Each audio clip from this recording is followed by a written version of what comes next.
But just very briefly, we are Toronto's largest outdoor adventure community geared towards young professionals like yourself. Our mission is connecting people in the city to the outdoors.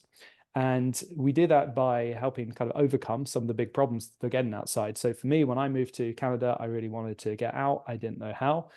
So I didn't know places to go. I didn't have transport to do it. I didn't have the gear, and I didn't have people that I wanted to spend the time with. And so we try and solve all of those problems. We go to unique places every week. We plan over 100 different adventures each year. We figure out the transport. So we've got our own van, which means it's really easy for us to get people out of a city. We have our own gear in many cases. Where we don't, we can rent it really affordably. And I think most importantly, we bring a really good group of people together that you actually want to spend your time with. So a lot of the people on the call are now friends, having met from Wilderness Union. And when you meet, you will be too. And something that kind of sets us apart from other kind of outdoor communities and meetups is, we're professionally run, we're insured, we use professional guides. We'll talk about a bit about that today. But we also have, everybody has to be a member to join, and we're a bit selective in membership. So nothing too extraordinary there, but all of our members are between the age of 20 to 40, and it means that we've all got something in common because everybody's in kind of a similar stage of life and has similar interests. I will stick around a bit longer in case anyone has questions about joining Wilderness Union specifically. But as I said, the idea tonight was to introduce the camping trips that we've got planned. I've spent quite a bit of time talking to you or telling you all about the stuff that we've got coming up and announcing it in dribs and drabs. And now that we're about to open up registration, I thought it'd be helpful to share with everybody what we've got planned, so you can figure out what you want to go to and also ask any questions that you have, so you can figure out what to register for. I thought it might be helpful to start like really high level because a lot of people in the group have done plenty of camping already, but some are completely new to it. And it's something we thought about pretty carefully when planning these trips. Is like how to kind of give you a good introduction to camping, whether you've got a little bit of experience or you've got loads of experience. And you'll see tonight that we've got a whole range of things, no matter where your experience level is at. For me, the first time I went backcountry camping in Algonquin changed the way I thought about the world and probably changed the trajectory of my life in some ways. Like it led to me ended up quitting my corporate job and starting this because it's a way of connecting both with the land and with who you are in a way that's very hard to experience otherwise. It kind of reminds you that we were all once cave people, and there is something about surviving outside on your own in the enormity of nature, which is really powerful. Not all of our trips are, right out in the backcountry, but all of them should give you a sense of that. And when you return back to the city after the weekend, it reminds you that there is something larger than your job and gives you a sense of perspective that will hopefully carry with you and hopefully turn you into outdoor lovers if you're not already. I was thinking about this earlier. Another kind of advantage of camping is that normally when we go on our trips, we're hiking, we're always doing something. Often we're trying to do it before sundown. And one of the nice things about camping is you actually get to really settle into an area and relax, which is nice both because you get to experience the area we're in a bit more depth, but it's also a chance for you personally to kind of kick back a bit. I find there is nothing more relaxing in the world than sitting in a hammock in the forest reading a book and just dipping into the lake whenever you get too hot to cool down again. So it's that's another way in which it's almost like a physical reset before you go back home afterwards. And the other thing which I like to point out, which people who've grown up in Ontario often kind of overlook, is that we actually have some of the best camping on earth in Ontario. Part of my idea with Wilderness Union was to help Ontarians live more like Vancouverites, and Vancouver gets all of the attention in terms of its incredible beauty, but actually we have some pretty astonishing stuff just outside of Toronto, but it's kind of hard to access and you need to know where to go. And we have vast amounts of wilderness that you just can't find in most other places around the world. And so I want to make it as easy as possible for you to get out and experience that. And hopefully what you'll see tonight is we've chosen a whole range of adventures that kind of give you the full gamut of experiences that Ontario has to offer. Now, a lot of you who are members will already know kind of what's different and what's special about Wilderness Union, but there's a few things that are kind of specific to the camping trips I just wanted to talk about briefly. Many of you filled out our camping survey a few months ago where you shared what you were interested in doing, where you were interested in going, your experience level, etc.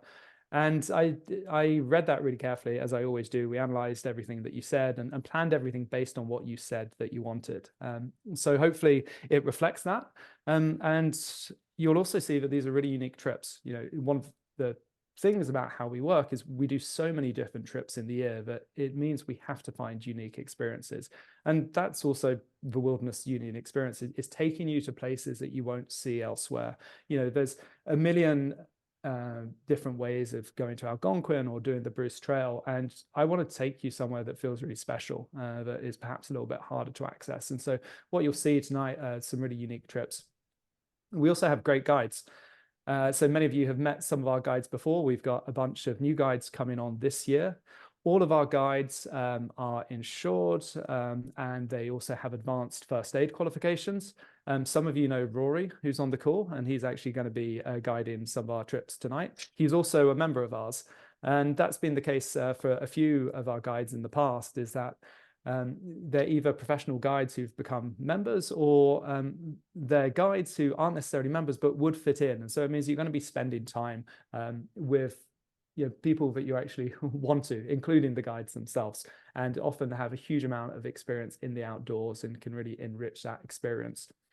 So you're going camping effectively with a group of friends, but with someone who can enhance that experience in a way that wouldn't otherwise be possible. And the people is another part of it. I mean, we're going away with a group of people that you're going to get to know quite well. For those of you who are new, we don't just do one-off trips. Most of our members come out to several things a month, which means that we really get to know each other. And it means that by the time you're going camping, you're either already friends with people or you're going to quickly become friends with people, which is a much different experience to going out on a random trip just once where nobody knows each other. We focus quite a lot on education throughout the year. Some of you would have been to our navigation courses over the last couple of weeks, where we taught a practical navigation class. That kind of carries through into the trips that we do as well. So part of what I'm hoping is that we can kind of get you ready for advanced backcountry camping if you're just starting, and you can kind of gain the experience that you need in order to get out there and feel comfortable doing that, because we have people of all experience levels in the group. To that end, for some of our trips, we've built in canoeing lessons for people who haven't canoed before. We've built in stuff about like how to set up a campsite, how to start a campfire, that sort of thing. So if you've got the experience, you don't need to do that, but if you don't, it's a great way of learning some of those skills. And then just finally, as with all of our trips, it's hassle-free. We figure out absolutely everything for you, so you can just click a button and turn up. And because of our membership model, most of our trips, especially the camping trips, tend to be about 50% cheaper than what you'll find anywhere else. Now, before we go into the trips themselves, I'm just going to highlight a few things that you'll want to kind of look out for as I start to explain them. Those of you who've been with us a while know that I give every one of our trips a beauty rating, a solitude rating, and a difficulty rating. For our camping trips, all of them are 5 stars. So we're not going to be giving those 5-star ratings tonight. But what you do want to pay attention for is whether a trip is front country or backcountry. For those of you who don't know the difference between the two, front country camping is where you drive into a campsite with all of your gear. There's often showers there, there's running water, you sometimes even have power. So it's slightly more developed camping. So you're still sleeping outside, you're still around a campfire, but there's often going to be other camping groups around you. So it's not quite as isolated experience as backcountry camping. In backcountry camping, you take all of your gear with you into the wilderness. So whether you're hiking that in or whether you're canoeing that in, you're going to be carrying everything that you need with you. And then you're going to be completely self-sufficient when you're out there. On some of our sites, most of our sites, the only thing that we'll kind of have there is a fire pit. If we're lucky, we might have somewhere to sit, and a thunderbox, which is an outdoor toilet. But otherwise, there's really nothing else, and we're going to be purifying our own water when we're out there and basically surviving on our own, just like our ancestors did. So that tends to be a little more difficult, but it can be super comfortable. And what I'm hoping you'll see throughout the different events we do is that, it is possible to be out in the middle of nowhere and still have a good night's sleep, possibly a much better night's sleep than you've had elsewhere. Some of our trips are hiking, others are canoeing. Canoe camping is a big thing in Ontario, and we're going to talk about that for some of the trips that we have. And just also keep an eye out for the difficulty rating. So as I mentioned, we've got a few trips which are completely suitable for beginners, but will be just as fun for people who have more experience, all the way up to some really hard trips that you'll only want to join if you've got quite a bit of experience already and are pretty fit. If you're not sure about whether you should join a trip, you can just message me on the Discord. For those of you who are new, we've got a group Discord and we're all in constant contact on there, and you can message on there anytime to ask about that. So I just see I've got a question. So I'm just going to quickly see if it's got a love of Thunderbox. Thank you, Nora. Yes, got a love of Thunderbox. Okay, just quickly wrapping up kind of a preamble to all of this. Basically, everything is included when we go away. So, to start, trips are insured. We have professional guides who come out with us. Most of the meals are included, so all of the campfire meals are included. And the exceptions to that are sometimes on the trip on the way up, bring a packed lunch. On the way back, often we'll stop for a celebratory meal where you're responsible for that. But otherwise, food is all included. Your gear, most of that is included as well. So we have our own tents that we bring along, all of the cooking equipment. The only exception to that are sleeping bags and sleeping pads, also backpacks. The reason we don't include that is because a lot of our members actually have that gear already. But if you do need gear, it's super affordable to rent, cheaper than you'll find anywhere else. We've got our own gear, which means that we can make that available really affordably for you all. We give a really detailed trip plan before every trip that we do. And especially for camping, we're going to share a super detailed packing list with you, so you know exactly what to bring before you come out.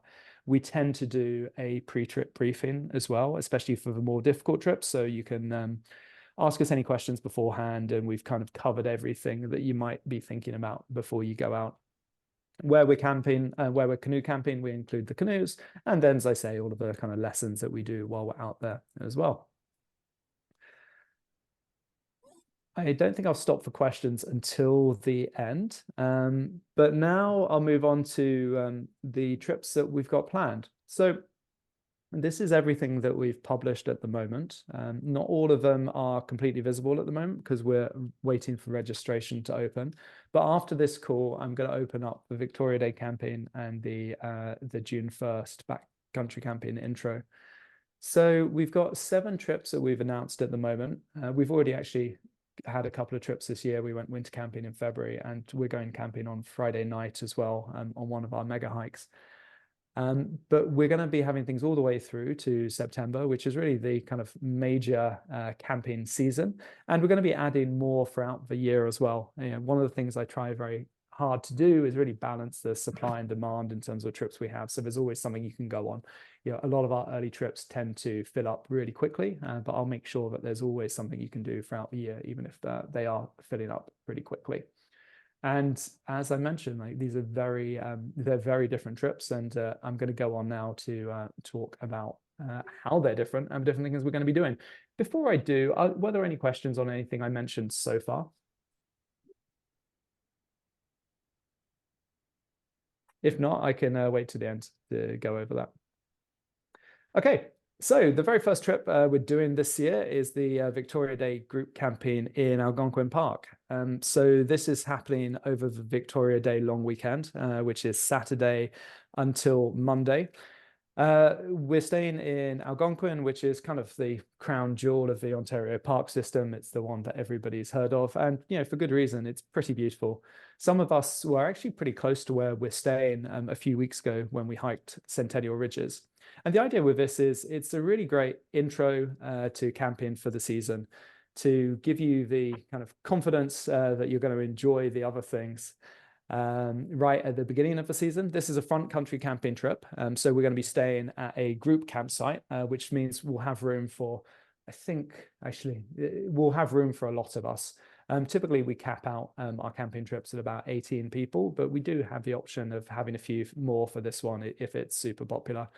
So this is going to be pretty relaxed all in all. It's a time to really hang out together, figure out how camping works if you're new to it, or just spend some time with people you like and in a really beautiful location for those who already have a bit more experience. Because we're staying on the lake, we've got access to a massive lake to swim in. It's a really beautiful part of the park, about halfway along Highway 60. And we've got some stuff organized when we're there as well. So we're going to be renting canoes on the first day. And in the morning, we're going to be teaching a canoe lesson for anybody who doesn't already know how to canoe. We'll probably teach you how to do a canoe rescue and just make sure that you really know your way around a canoe. And then we have those for the day. So we'll be able to explore the lake, be able to explore some of the islands. That same morning, for people who don't want to, who already know what they're doing, we've got the option of hiking part of a Centennial Ridges Trail again. For those of you who don't know it, it is one of the most beautiful trails in Algonquin Park. It's also, one of the harder day hikes there, but I think we can do it in the morning because we're pretty close to it. Otherwise, the whole park, and I think this is really true for any of our camping trips. There's incredible stargazing in Algonquin Park. There's basically no lights within, the 60 kilometers or so, I think it is, of the Highway 60 corridor. So it gets super dark at night. You'll get to see the Milky Way for your first time if we have clear skies. And generally, this is kind of a relaxed time to actually kick off the summer camping season. So, Victoria Day weekend is typically pretty warm by this point. You should be perfectly comfortable lying in your hammock, chilling out, spending time with everybody else, and getting out and learning something and hiking if you want to. The week after, actually 2 weeks afterwards, we're then going to do our first backcountry camping trip. And the idea with this one as well was it's a fairly easy intro. And this is actually pretty unique in terms of backcountry camping trips because we are the only people I'm aware of who can organize a 2-day backcountry trip, a single night backcountry trip. So we get you out really quickly just over the weekend. We're going to a crown land spot, which is just an hour 45 outside of a city. So super close, but still on the Canadian Shield. And this is a really beautiful spot we've been to a couple of times before. Some of you in the group will already know that we have these secret hikes. Similarly, we have secret camping trips where we have really special places that we keep within the group because they're not places that have been listed elsewhere. They're not places that other people know about. And it means they're really special. You often go there and you don't see a single other person all day, and it feels like you're discovering something for the first time. So we kind of keep that within the circle of trust for the group. And that's the case for this camping trip. What I will say is it's close to Severn, which is just south of Gravenhurst, just under a 2-hour drive away. We'll be hiking in about 3 kilometers along some rapids and a river and set up camp there for the night. And so that's going to be your first experience for some people of actually hiking your stuff in. And then just getting to chill out in the sun, go for a swim, hang out in the hammock, explore the area. There's tons of beavers around there. There's lots of wildlife. It's just a really beautiful location. Then a couple of days later, we're going to be going to Bruce Peninsula. So when we did the survey, this was one of the places that people said they were most keen to camp at. Those of you who will have looked will know that it's practically impossible to get a spot at the Bruce Peninsula, not least getting 3 spots, which is what we need in order to bring the group. We've got a maximum of 18 people can come for that one. And so what we did for this one was actually we planned a midweek camping trip because we decided it would be a little bit less busy than the weekend. And there are enough people who are interested in going there that we thought this would be worth doing. We went there last year. It was one of our best trips of the year. We drove in on a beautiful summer's day. We went for fish and chips in Tobermory. We all set up camp at the Cypress Lake campground. And then the next morning, we got up basically at the crack of dawn in order to go to the grotto. For those of you who don't know the grotto, it's thought of as like one of the most beautiful spots in Ontario. And the Bruce Peninsula is a uniquely beautiful part of Ontario whose landscape and ecology you don't really find anywhere else in the province. I know a few of the people on the call here were at the trip we did there a few weeks ago. And the grotto is it's probably one of the most famous spots in Ontario. Everybody wants to go there. It's constantly at like the top of lists of places you got to go, but it gets super busy, which is why we go early in the morning. So the idea is, we get there early in the morning, go check it out, and then we'll get to hang out around the campsite in the afternoon. There's a great lake to swim on in the afternoon. We'll be eating good food around a campfire. The plan is at the moment to go to Lion's Head the day after, which is a pretty extraordinary hike, a pretty extraordinary view. And a lot of people overlook the fact that Bruce Peninsula is it's officially a dark sky preserve. So, lots of people know about Torrance Barrens, which is a couple of hours north of the city in Gravenhurst. But Bruce Peninsula itself is also a dark sky preserve, which means there's pretty astonishing stargazing there. And we'll take you out to somewhere where we can really see those stars if we get a clear night. So that's running, I think it's Tuesday till Thursday. So it really is midweek, and so you'll want to get some time off work if you're working a Monday to Friday gig. Now, this is one I'm really excited about, which actually one of our members recommended. It's going to be our first time visiting Georgian Bay Islands Provincial Park as the group. So Georgian Bay Islands, it's Beausoleil Island, which is just off the side of I don't know if you know Honey Harbour, but it's about an hour and a half up the 400, and you can only get there by boat. So it's a pretty unique spot. So it's granite islands, like a lot of exposed granite. The island itself is maybe about 10 kilometers end to end, maybe even less than that. It's completely undeveloped, so there's no cars. I don't think they have electricity on the island, but it's basically just backcountry campsites. And so we'll come into Honey Harbour and we will get a ferry across Georgian Bay. For those of you who haven't been to Georgian Bay before, super beautiful, really nice spot. And to that point, Nora, no, we're going to get a water taxi over there. Yeah, you've seen the answer to that.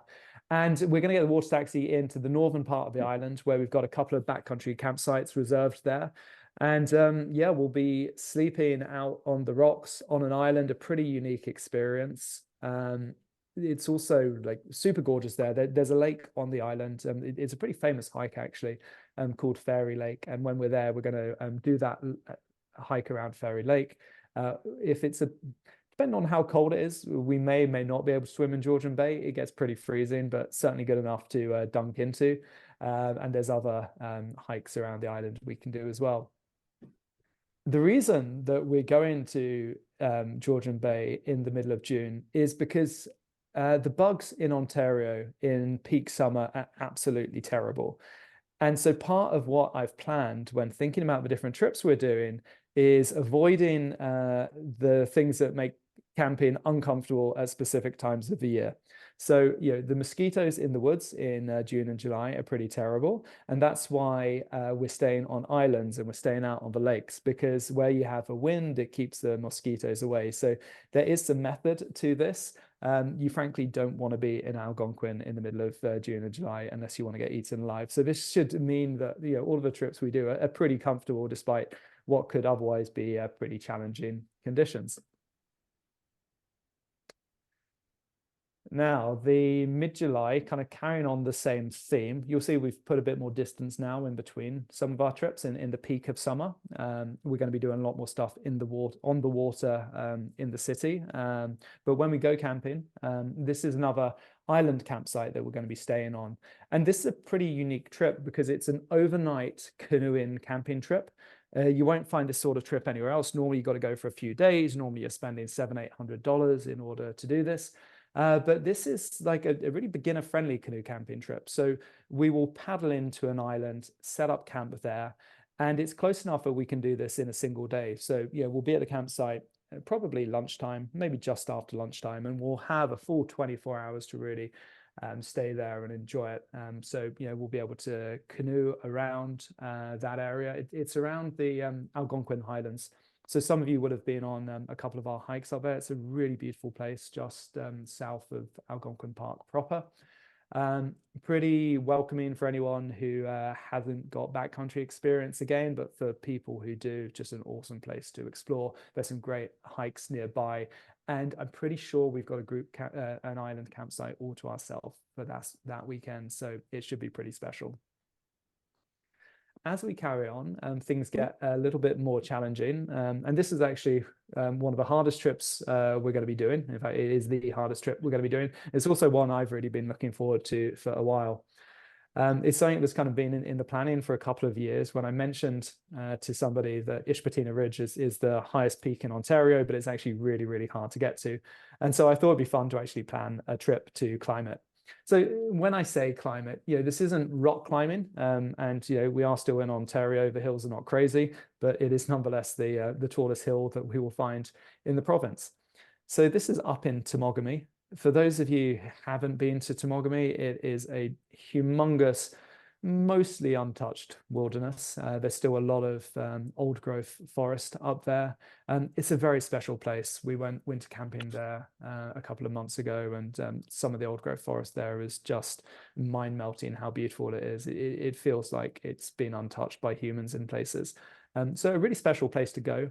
It also means it's pretty difficult to get there. So for this, we've got a 4-hour drive up to Temagami, and then we're going to be going down a dirt road for probably 2 or 3 hours with the van. And then eventually we carry that road on as far as we can until we get to a river where the bridge has been washed out, and then we're going to camp there for the first night. Then first thing the next morning, we're going to start the hike up to Ishpatina Ridge. It's 30 kilometers return. The first day, we're going to be hiking about 20 kilometers. It's a bit harder because we're going to be carrying everything on our backs because we're going to camp in there on day one.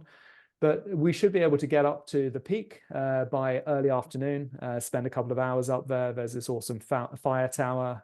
You can unofficially climb up, and there's an incredible view from the top. And then we'll make our way down, sleep in the forest before making our way back to the van and back to Toronto the next day. So this is really a pretty unique experience. Very few people have been to the top of Ishpatina Ridge. It's very difficult to get to, but we've planned it where it should be completely doable for anyone who's got the necessary fitness. And then I think this is the final trip that we're going to go over tonight, which is canoe camping in Killarney. So I mentioned that the Bruce Peninsula was a super popular request from people. The other place that everybody wanted to go was Killarney. For those of you who aren't familiar with Killarney, it is an absolutely gorgeous park. It's about an hour out of Sudbury, probably a 4 or 5 hour drive from Toronto, but it's got these absolutely gorgeous quartzite cliffs, which makes everything look very white and shimmery, as well as the kind of traditional shield territory you'd expect, all the pines and the lakes. Absolutely beautiful. Another park that tends to fill up very quickly, but we've got a couple of backcountry sites in the park where we will be able to access Silver Peak from there, which is one of the, in fact, I think it is the tallest peak in Killarney. We might split into 2 groups to do that. If you don't feel like climbing the peak, you don't have to. You can hang around at the campsite. As with the other trips, we're going to be staying backcountry for that. We're going to be having great food around the campfire. And the second day, those who want to will hike to the top of Silver Peak. It's nothing crazy again. It's a few hours, but it's a bit of a challenge. And what's cool about this is we will actually hike into the trailhead for that one, and we'll join what's normally a portage to climb to the top of it. And there's a pretty incredible view from the top of that. So that should be pretty awesome. And I don't think you'll be able to get a spot at Killarney otherwise. So hopefully all of my mornings of waking up at 7 o'clock to book has been helpful for everybody. So that's it for the trips themselves. And I'll answer a ton of questions about that in a minute, because I'm assuming you're going to have some. Just a note on registration. I've started trying to put registration open dates for things as much as I can. Typically, I open up registration 1 to 2 months in advance. I'm going to open up for registration for the first couple of trips, I say, tonight. And then subsequent ones, I'm going to open up registration. I want to make sure that you've got enough time to book it, but not, sorry, enough time to book for time off work if you need to, and to factor it into your summer plans, but not so early that everything fills up before new members can't join. So we might actually stagger registrations in some way to make sure that people can join. So just keep an eye on the event registration dates. As always, I will Well, I say as always, normally what I'll do is announce in the Discord and on Instagram when we're about to open up registration for certain trips, and I will probably do that in future. Nora, you asked about canoeing on the Killarney trip. Not a huge amount. I think it's about Aw. 6 to 8 kilometers into the site, but you can Okay. do more canoeing if you want to. There isn't actually a massive portaging trip that we've got in here at the moment, but we are planning to do that. So if there is the interest, I am planning on doing maybe a 4 to 5 day portage trip up into Mogami later in the summer as well. Okay. So as I Which mentioned early on, we're going to be adding more trips as the summer goes on, and as things start to fill up, we're going to start adding more. And as always, if there's things you want to do, let me know. If there's anything that you wanted to see that wasn't there yet, let me know, and we'll try and plan that for you. Cool. They're just asking me for like vacation dates at work. When is the Temagami trip Well, planned for? Do you know? that's not decided yet, Okay. but it would probably happen I think it was one of the weeks in August.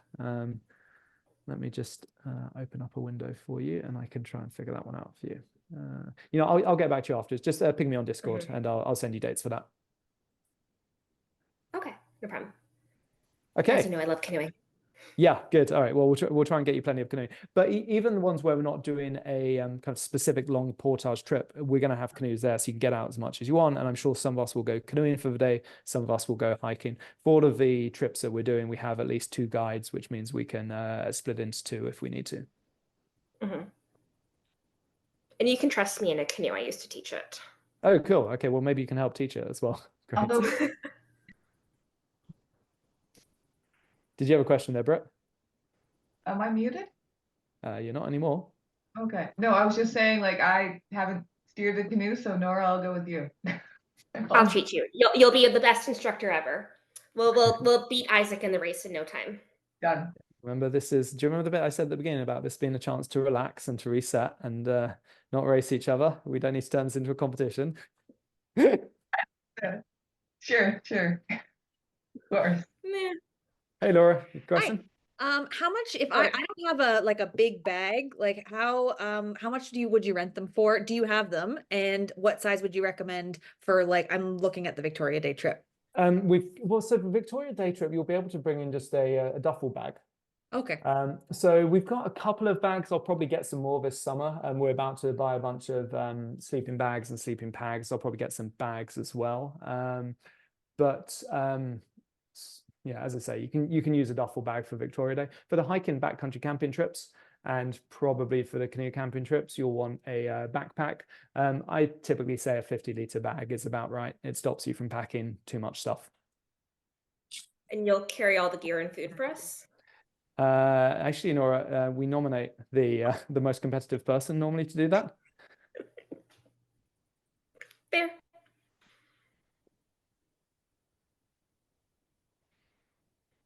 I have one more question.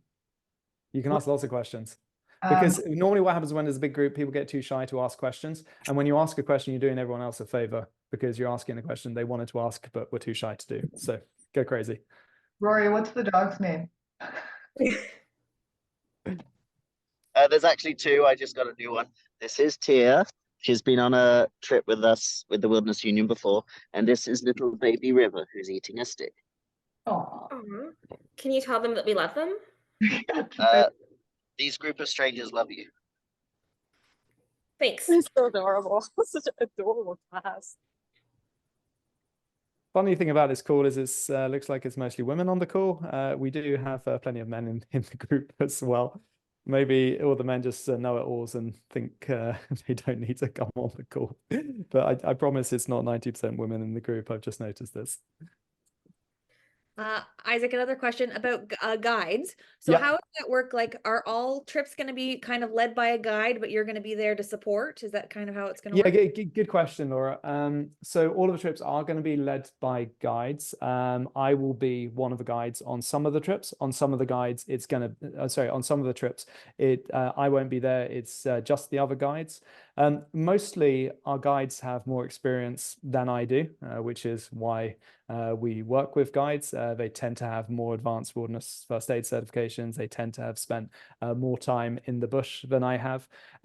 For each of the trips that we do, on the trip plan, I share who the guides are. A lot of you would have met the guides for the coming year already. So as you will know, if you've been out on any of our recent trips, we've been kind of trying out different guides, and the ones you like are the ones who are coming out. So just off the top of my head, obviously Rory, who we all love, is going to be a guide for quite a few of our trips. Some of you met Camilla, who is she's the paddling guide from South America, who's also spent a lot of time here doing stuff. So she's going to be guiding a bit. We've got Sarah, who some of you met at the navigation actually a couple of weeks ago, who is actually a doctor as a day job, but has also done lots of guiding in the past and was keen to do more. So she's spending some of her weekends guiding with us. Some of you would have met Ryan, who led the Centennial Ridges trip. He's back again. And I think that's it for now, but there may be a couple of others joining us as well. How are meals kind of like groups of people kind of own each meal? And yeah, like how does the day work? And is there any like alone time as well? Like downtime? Thanks, Laura. I love that you're asking the questions that I should have said and forgot to point out. So there's a few different questions there that I'm going to answer. So I'm going to break it down into the meals, who's responsible for what, and how we actually spend our time. And maybe I'll do it in reverse order. So in terms of how we spend our time, I add some rough structure to the days, but then you have a lot of freedom within that in terms of what you want to do. It's nice being away with other people, but you also want to have your own time. And on all of the trips we do, you will have opportunities to kind of go off on your own within reason to kind of have some alone time. So, because of safety, we can't have you, paddle off out of sight or anything like that. But, there's always, you can get to another part of the island. You can go and find a hammock to hang out in and have your own time if you want it. And then we kind of tend to recongregate like around the fire if you want to. So there should be a good balance of that. And if that's a specific concern, we can talk about making sure that you have enough alone time. There's plenty of people in the group who are pretty introverted, and we make sure there are opportunities for you to be able to have that alone time. Just we make sure you can do that safely. When it comes to who's responsible for what, so we all muck in. So this isn't like the guides do everything for you. Everybody does everything. So, just like the guides are members of a community, we all contribute to the experiences that we're having. So, and that's part of the learning as well. We will all be setting up the tents, and we'll be figuring out how to do that. What I tend to do is designate specific people responsible for different tasks. So those of you who've been away with us before will know that I assign some people to manage the fire. I send some people off to get firewood. Other people are responsible for shelter. Other people are responsible for collecting and purifying water. And so we will give everybody roles when you get onto the campsite. And frankly, that actually keeps everybody fairly busy for the first few hours, and then after that it's a little bit easier. Another role is cooking the food. So in terms of food, it's hot meals for breakfast and dinner. For lunch, we typically do wraps, sandwiches. We have a lot of veggies and vegans in the group, so we do a mixture of both meaty and veggie vegan options. Obviously, those are separate, not an actual mixture, otherwise that wouldn't work very well. We take it in turns to cook meals. For most of our trips, we're probably going to be doing fresh food, especially for canoe camping and the front country camping, because it's easier to bring that in ourselves. So you actually eat pretty well. For some of the hiking backcountry trips, we may do dehydrated meals, especially for Ishpatina Ridge. We get really good dehydrated meals made custom for us for the group, so they're actually super tasty. And what I will say is any meal you have backcountry camping is going to be, or any kind of camping, frankly, is going to be one of the tastiest meals you've ever had. For some reason, eating when you're outdoors tastes so much better than it does at home. And there'll also be treats in there as well. We'll be making s'mores over the campfire, making bannock bread, that sort of thing throughout. Britt, you had a question. Yeah, if we have a fishing license in the backcountry camping, can we go fishing? Can I bring my? Please. Yeah, and if you got extra fishing rods, you can teach other people to fish. Okay. Awesome. Yeah, that'd be great. You're asking about what days look like, Laura, so maybe I'll just paint a bit more color there. So as I say, it's a mixture of kind of organized fun plus having your own fun, and you can kind of you can take part in things or not, depending on where we're staying. And yeah, we'll have a pretty clear idea beforehand about what we're going to be doing, and the idea is there you kind of get to choose your trip as well. So hopefully what's going to be obvious from some of these is that some will be more kind of social, easy camping trips. Some are a bit more about challenging yourself and experiencing something completely new. I mean, hopefully you'll experience something new on all of them, but yeah, obviously some are a bit more out of the ordinary. So that kind of affects it a little bit.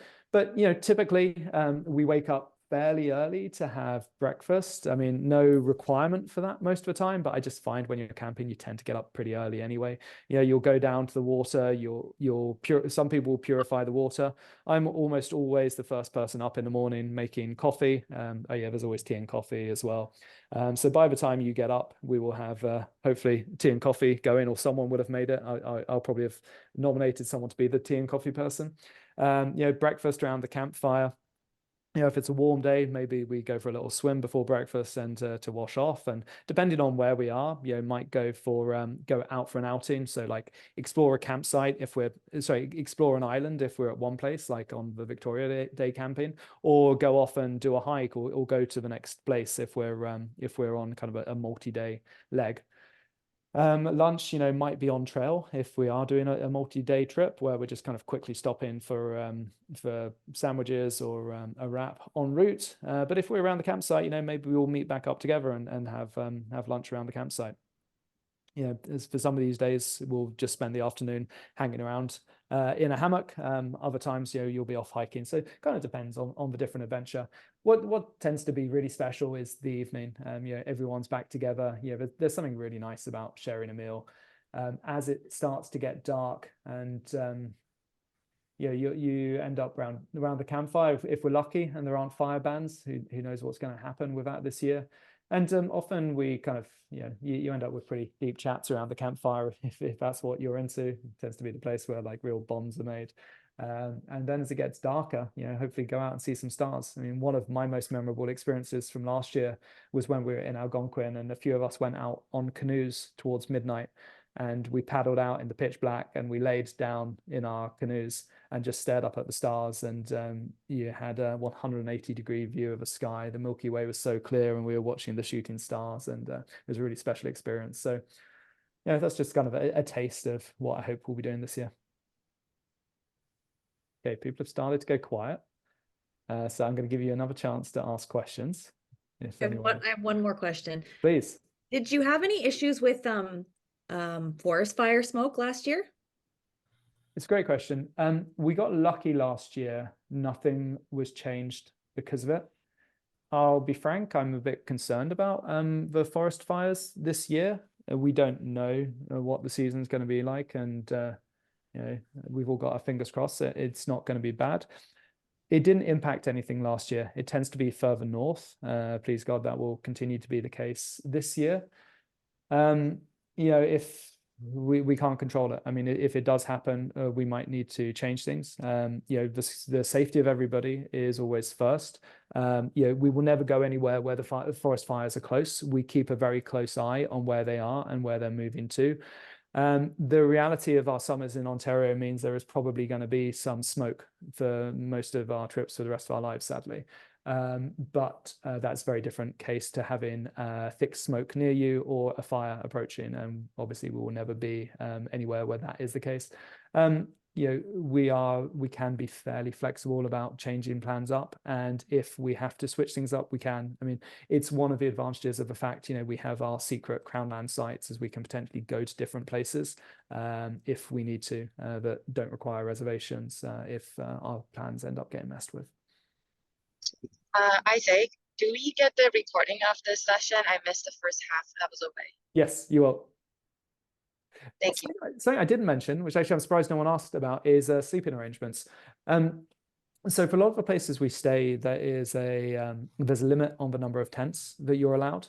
So typically what we do is it's a shared tent situation. We typically split it by gender, if there's a specific reason that you want to have your own tent, you can share that confidentially with me, like medical reasons or whatever else. You can privately share that with me, and we can sometimes accommodate you to be able to sleep in a hammock or a separate tent depending on where we're staying. So we'll just talk about that plenty in advance. We have nice large tents. We've just bought some new ones for this year, so they should be fairly comfortable.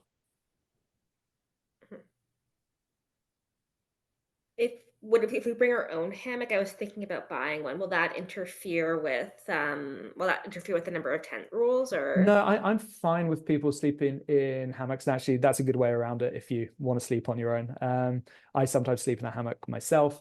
The only thing to bear in mind is some of these places will not be ideal for hammock camping. So Georgian Bay Islands, for example, it may be kind of sparse. There might be kind of sparse tree cover.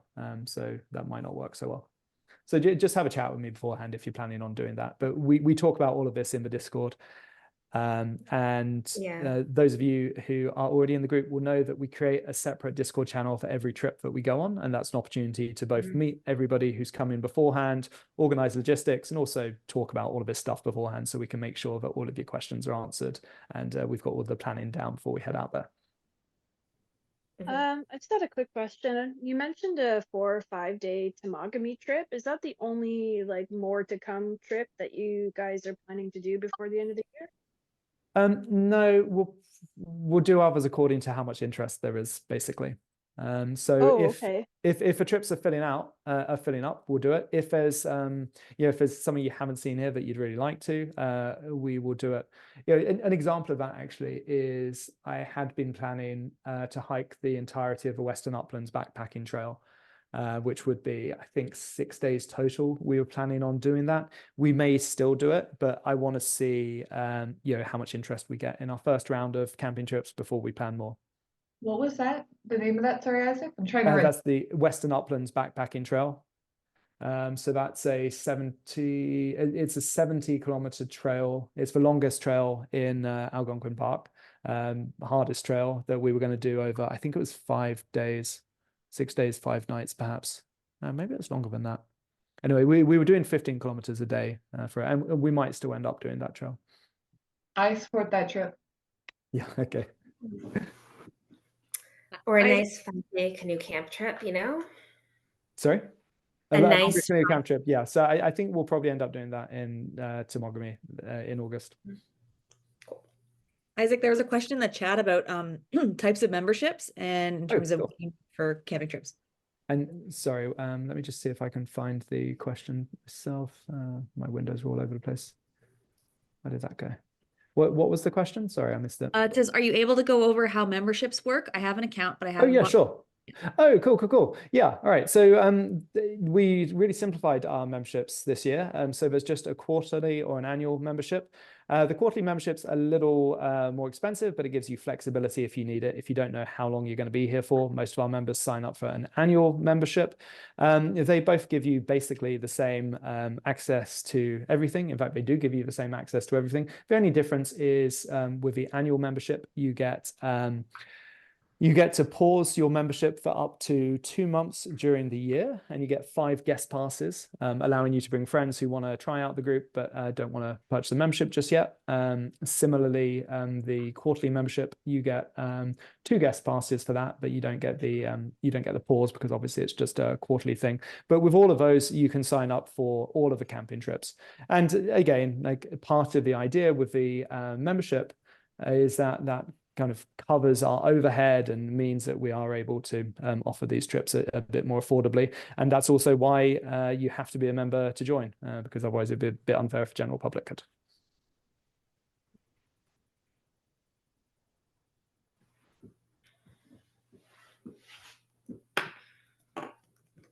If any of you are already kind of members that haven't purchased a membership yet, you won't actually be able to register for events until you do. And you need to be a member both at the time you register and when you come on the event itself. So if you're thinking about membership, this is probably a very good time to do it because the trips will fill up and you may miss your chance.